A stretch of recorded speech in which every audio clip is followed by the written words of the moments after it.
So hello guys.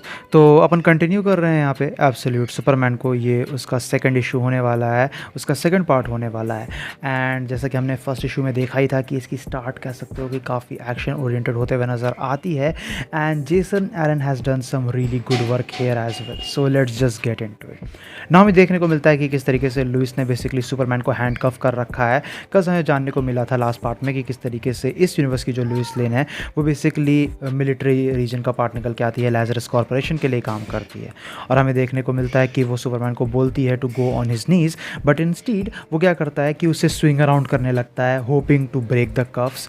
Now basically होता ये है कि यहाँ पे जो कफ्स है वो ब्रेक तो होते नहीं है, क्योंकि हमें पता चलता है कि ये एक सर्टेन टेक्नोलॉजी से बनाए गए हैं जिसकी वजह से प्योर स्ट्रेंथ से, ब्रूट स्ट्रेंथ से इन्हें ब्रेक नहीं किया जाता है। And a funny bit here is that Clark Superman calls them chuffs instead of cuff. तो वो फ़नी निकल के आता है। बट हाँ, जो सॉल है, जो सुपरमैन के सूट के अंदर हमें एआई देखने को मिला है, वो सुपरमैन को कहता है कि वो वर्क करेगा इस कफ को ब्रेक करने के लिए, and he instead has to flee the scene here. तो बेसिकली होता ये है कि जो एआई है, जो उसका सूट है, वो बेसिकली एक gold red venom like substance release करने लगता है। एंड तभी जो मिलिट्री के लोग हैं, जो लाजरस कॉर्पोरेशन के लोग हैं, वो भी उन्हें सराउंड कर लेते हैं। अब ये लोग बेसिकली तुरंत ही सुपरमैन के ऊपर और लुइस के ऊपर फायर करना शुरू करते हैं। तो सुपरमैन क्या करता है कि वो बेसिकली अपने सूट से एक डस्ट लाइक केप रिलीज़ करता है, जो बेसिकली एक शील्ड की तरह हमें वर्क करते हुए नज़र आता है। It's really cool. और बेसिकली उससे जो है बुलेट्स जो है उससे बुलेट्स जो है कह सकते हो कि डिफ्लेक्ट हो जाती हैं। बट लुइस क्या करती है कि वो सुपरमैन को दोबारा टेज करती है, जिस पे सुपरमैन काफ़ी ज़्यादा गुस्सा हो जाता है और वो सजेस्ट करता है कि वो ऐसा नहीं करे, because she is making it harder to save her. But यहाँ पे कह सकते हो कि अब उनके पास कोई भी ऑप्शन मौजूद नहीं है, तो इसीलिए वो काफ़ी ज़्यादा तेज़ी से, काफ़ी ज़्यादा हाईली जंप करता है। अब जो मिलिट्री है, जो लाजरस कॉर्पोरेशन के लोग हैं, उन्हें ऐसा लगता है कि may be he is flying, but in reality वो काफ़ी दूर किलोमीटर्स तक कह सकते हो कि काफ़ी हाई जंप करते हुए हमें नज़र आता है, जो एक काफ़ी रेमिनिसेंट चीज़ है गोल्डन एज सुपरमैन की। कस जो ओरिजिनल सुपरमैन का हमें अडेप्टेशन देखने को मिला था कॉमिक्स में, he was not able to fly, instead he used to jump really high. So that's a really cool homage. ना वो लोग लैंड करते हैं थोड़े दूर जाके, जिसके बाद जैसे ही सुपरमैन अपना गार्ड लेट गो करता है, लुइस उसे दोबारा उसके ऊपर अटैक करती है। लेकिन इस वक्त जो अपना एआई है, जो सॉल है, वो बेसिकली उसके ट्रांसमिशन को ब्लॉक कर देता है, जैम कर देता है, ताकि वो अपने कह सकते हो कि मिलिट्री पार्टनर्स को कांटेक्ट ना कर सके। This is where Superman loses a bit of his cool as well, क्योंकि वो उसे बचाने की कोशिश कर रहा है, लेकिन उसके बावजूद भी वो कॉन्स्टेंटली रेजिस्ट कर रही है और सुपरमैन को अरेस्ट करने की कोशिश कर रही है।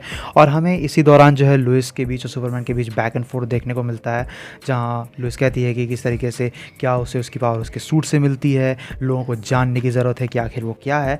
और इसी के बीच जो है सुपरमैन ये भी कहता है कि आखिर लाजरस कब से लोगों की केयर करने लगा एंड एवरीथिंग। और लुइस वही क्लासिक डायलॉग जो कह सकते हो कि हर कोई कहता है, वही कहती है कि तुम मुझे नहीं जानते, तुम्हें पता नहीं है कि तुम इस चीज़ के बारे में बात कर रहे हो।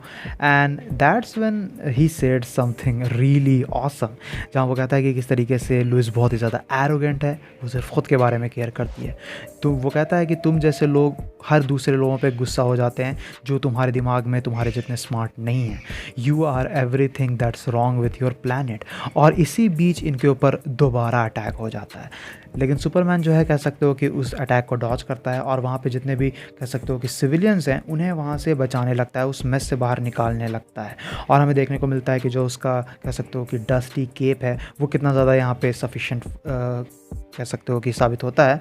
और इसी बीच हमें ये भी जानने को मिलता है कि लुइस जो है इन जनरल इस पूरे सिचुएशन को लेकर अपने रिपोर्ट में क्या बताती है कि किस तरीके से ओरिजिनली उसे लगा था कि सुपरमैन को उसकी पावर उसके सूट से मिलती है, बट धीरे धीरे उसे ये रियलाइज़ होता है कि वो खुद ही काफ़ी ज़्यादा कह सकते हो कि स्ट्रॉन्ग है, और जो उसका सूट है वो एक हद तक सेंटियन निकल के आता है, जो ऑब्वियसली उसे कह सकते हो कि उसके एआई से रिलेटेड हमें एक रेफरेंस देखने को मिला है। वो कंटिन्यू करती है अपने रिपोर्ट में ये चीज़ बताना कि ये जो सुपरमैन है, he is plenty super on his own.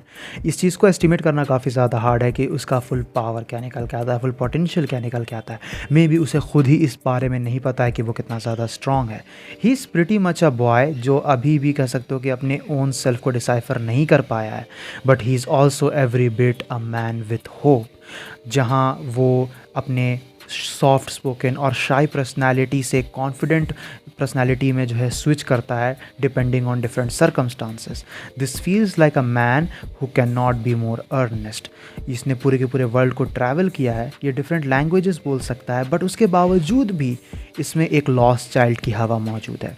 यहीं हमें ये भी देखने को मिलता है कि किस तरीके से लुइस अब धीरे धीरे एक sort of trust and honest interest develop करने लगती है सुपरमैन को लेके, क्योंकि इस रिपोर्ट के एंड में वो बेसिकली एक full time Superman assignment request भी करती है। और इसी सीन के दौरान हमें ये भी देखने को मिलता है कि वो बेसिकली पूरे तरीके से स्ट्रगल करना जो है छोड़ देती है ताकि वो उसे अरेस्ट ना करे, और दोनों के बीच में, दोनों कैरेक्टर्स के बीच में सॉर्ट ऑफ एक अंडरस्टैंडिंग बिल्ड हो जाती है। जिसके बाद ही सुपरमैन लुइस से कहता है, आर्टिक ओशन में एक ऐसी जगह है जहाँ कई सारे आइलैंड्स हैं, where there are more polar bears than people, जहाँ जो सन है वो कुछ दिनों तक बिना रुके शाइन करता रहता है। But when it's night you can see so many stars that you can not even imagine.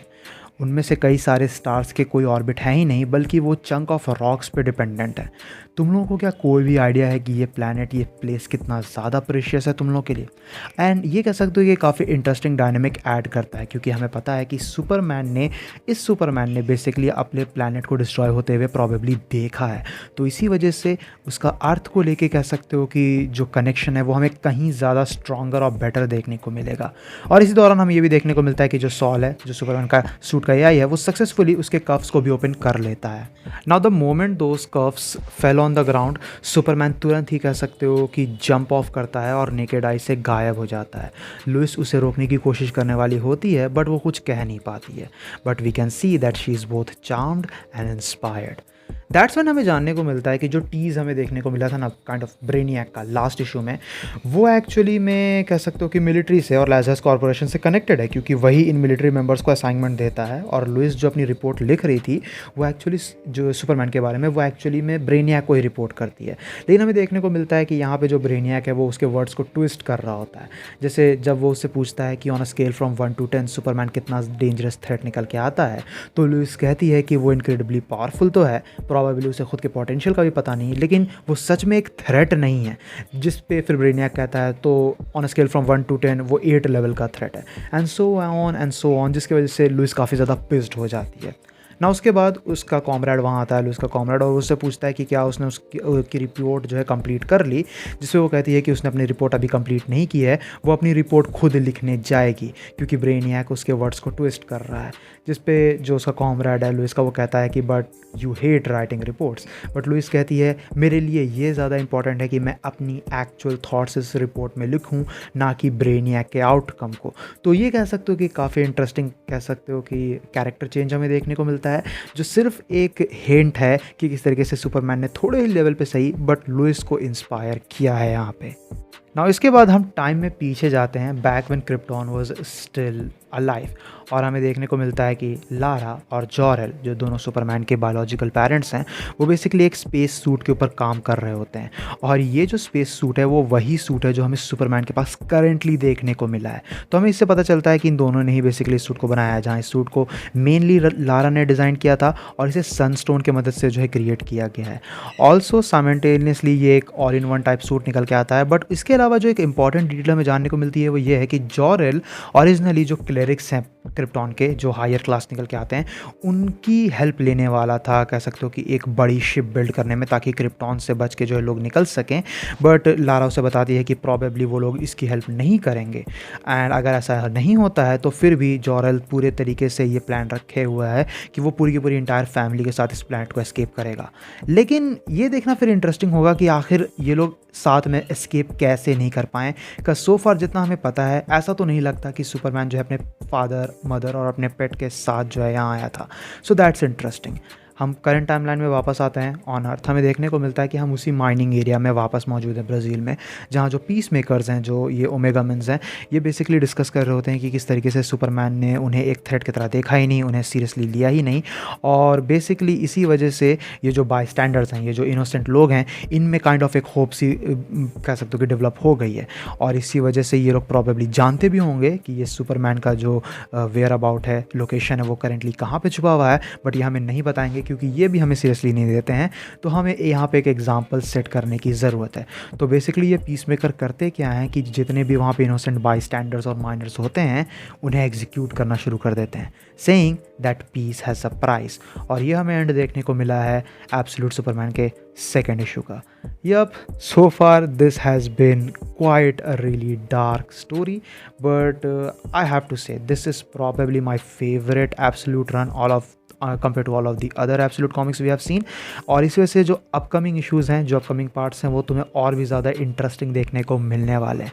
So I will see you guys in the next one.